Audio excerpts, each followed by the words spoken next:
Hello, everyone. I'm Annie. What I'm about to share isn't easy, but I believe my story needs to be told.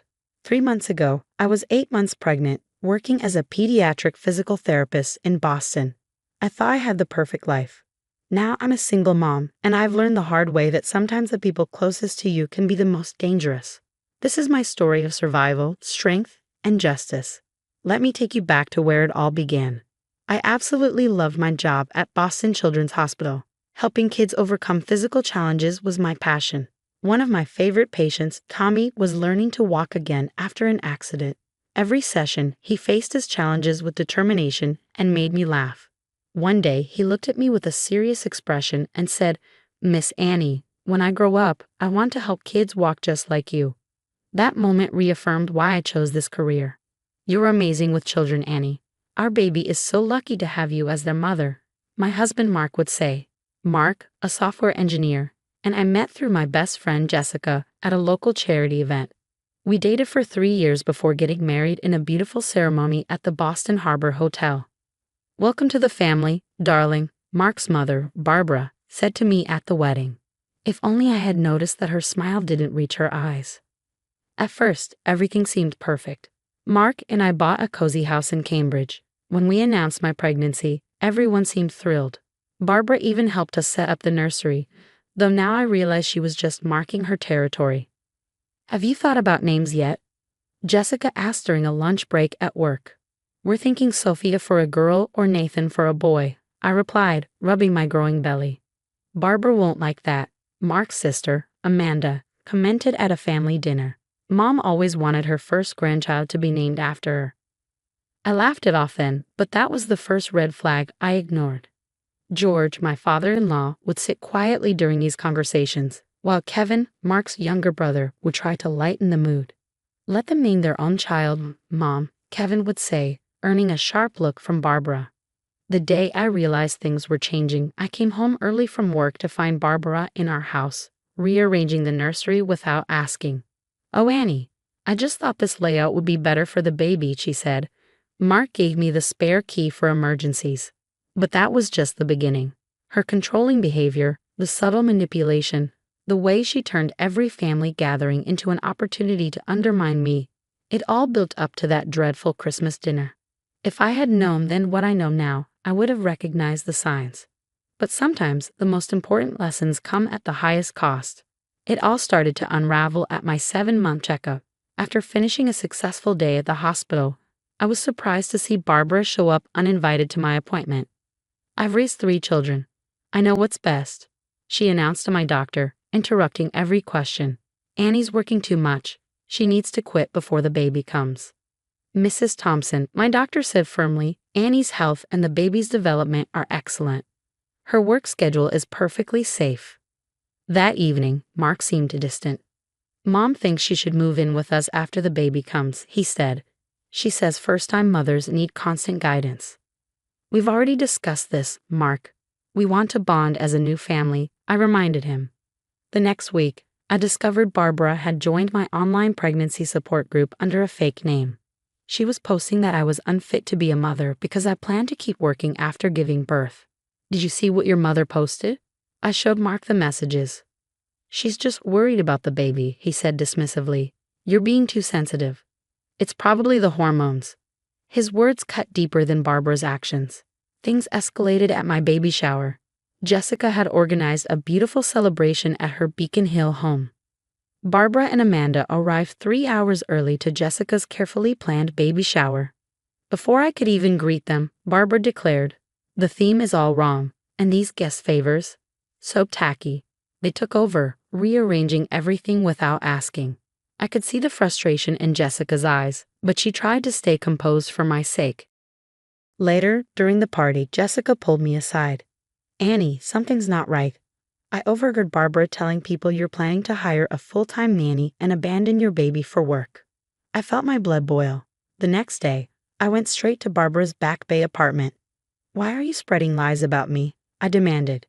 "I'm protecting my grandchild," she said, her voice calm but icy. "Mark agrees. You're making poor choices." That's when I noticed it. My personal pregnancy journal, the one that had gone missing from our house, was sitting on her coffee table. Before I could react, Amanda walked in, smirking. "Mom's just trying to help.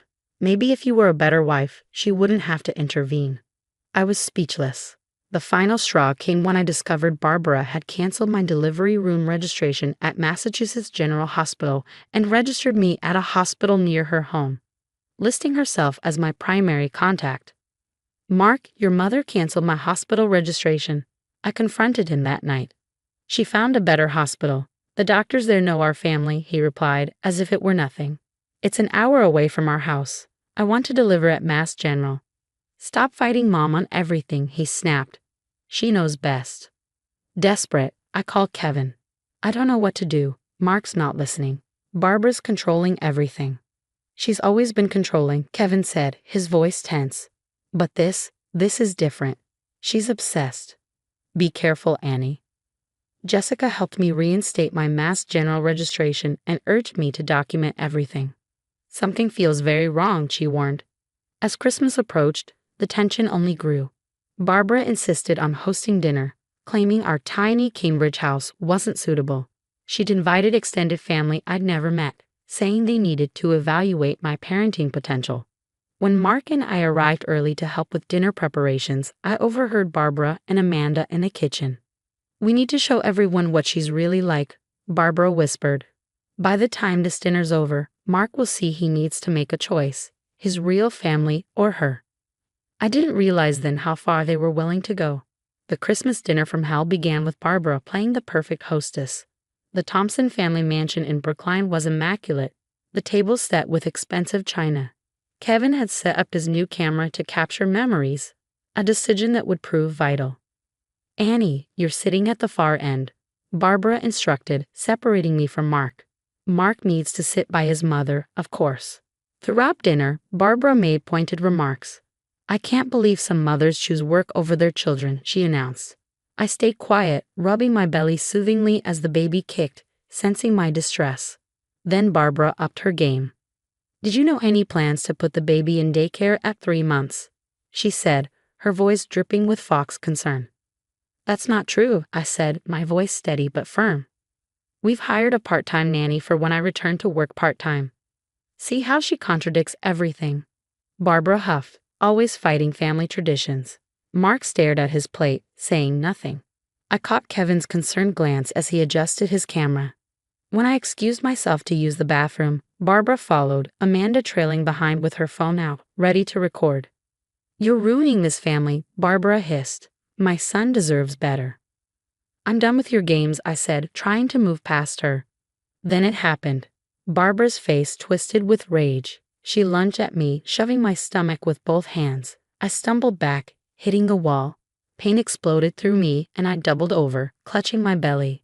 "Mom," Kevin shouted, running toward us. She attacked me. Barbara screamed, but Kevin's camera had caught everything. "Mark?" I gasped through the pain. She pushed me. "Mom wouldn't do that," Mark said, his voice uncertain. "You probably just lost your balance." Kevin stepped in. "I'm calling 911. I have it all on video." The next hours were a blur of ambulance lights and hospital rooms. At Mass General, the doctors ran tests while Kevin showed the police his footage. "Your baby is stable," the doctor finally said, "but you're having contractions. We need to monitor you overnight." Jessica arrived with my hospital bag. "You're not going back there," she insisted. "You're staying with me." Later that night, Kevin brought his laptop to my hospital room. "You need to see this," he said. He had years of family videos. In every frame, Barbara's manipulation was evident. Previous girlfriends of Mark's being subtly pushed away, stage accidents, and Amanda's role in creating chaos. "Mark needs to see this," I said, my voice trembling. When Mark finally visited me in the hospital, his first words were, "Mom's really upset. She says the stress made her dizzy. She didn't mean to bump into you." That was the moment I knew the man I married would never be strong enough to stand up to his mother. As I lay there, listening to the rhythmic beat of our baby's heart on the monitor, I made my decision. I would protect my child, even if it meant doing it alone. What I didn't know then was that Kevin had already set something much bigger in motion. 2 weeks after the Christmas dinner incident, my beautiful daughter, Lily, was born at Massachusetts General Hospital. Jessica and Kevin were by my side, offering unwavering support. while Mark lingered in the hallway, still torn between his mother and his child. The next day, I filed for divorce and requested full custody of Lily. The video evidence of Barbara's assault made the legal proceedings swift and decisive, but it was only the beginning of the unraveling. "Annie, there's something you need to know," Kevin said one evening at Jessica's house, where I had been staying. His expression was grim. "I've been looking into Mom's charity foundation. The numbers don't add up." It turned out the prestigious Thompson Family Foundation, which Barbara claimed supported underprivileged children, was a front. For years, she and Amanda had been embezzling donations, using the funds to sustain their lavish lifestyle. Barbara wasn't done with me yet. She tried contacting my hospital administration, claiming I was unfit to work with children. Her plan backfired spectacularly when my colleagues presented years of stellar evaluations and heartfelt patient testimonials. "Mrs. Thompson," my supervisor said in a recorded call, "we have documentation of your prior attempts to undermine other healthcare workers. This stops now." Meanwhile, the investigation into the foundation exposed more than just financial fraud. Amanda had been falsifying corporate records at her investment firm, using the charity to hide illegal transactions. When the SEC got involved, the entire scheme crumbled. Barbara's interference even reached Mark's workplace. In a desperate attempt to prove I was controlling him, she spread rumors about his mental state. Instead, her meddling led to his project being reassigned, effectively ending his career advancement. As their carefully constructed facade collapsed, I focused on healing and building a future for Lily and me. With support from Jessica and an incredible network of friends, I opened my own pediatric therapy center in Cambridge. Our mission: to provide genuine support to children from low-income families, the kind of support Barbara's foundation only pretended to offer. One morning, Kevin sent me a news clip. Barbara and Amanda were facing federal charges for fraud and financial crimes. Their once impenetrable social circle had evaporated as more victims came forward. Daughters-in-law, charity donors, business associates, each with their own story of betrayal. Today, Lily turns 5. We're celebrating at our center's new playground, built with the help of legitimate local charities. She's twirling in a princess dress, proudly showing her friends how to use the adaptive play equipment we designed for children with diverse abilities. As I watch her, I reflect on how far we've come. If you've ever dealt with a toxic family member, what would you have done differently? Would you confront them immediately, involve your spouse, or quietly gather more evidence? Sharing our stories helps others recognize red flags before situations escalate. If this story resonated with you, please like and subscribe.